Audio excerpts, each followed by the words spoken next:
د کابل ولایت مقام مخې ته د هوایي پل جوړېدو چارې پیل شوې.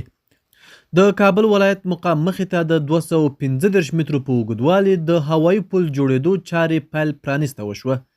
په دغه مراسمو کې د طالبانو د رئیس الوزرا اقتصادي مرستیال ملا عبدالغني برادر ویلي د نفوسو د زیاتوالي، د اقتصادي فعالیتونو حجم او د کابل ښار د پراختیا په موخه دغه هوایي پل جوړیږي. کابل ښاریان دې هم د ښار په پاکوالي او نظم کې همکاري وکړي.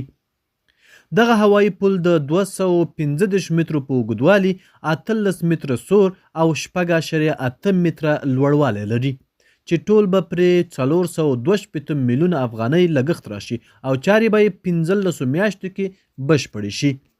بلخوا د طالبانو د ریاست الوزرا اداري مرستیال مولوي عبدالسلام حنفي وایي د کابل ښار د پراختیا او بدلون لپاره د 1405 کال په بودیجه کې شاوخوا 8 میلیارد او 113 میلیونه افغانۍ ځانګړې شوي دي.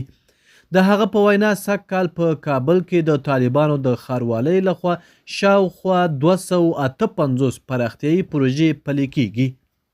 په همدې حال کې د کورنیو چارو وزارت وایي چې د یاد وزارت وزیر د آبادۍ او سمسورتیا په برخه کې د کابل ښاروال مولوي عبدالرشید بلوچ کړنې وستایلې.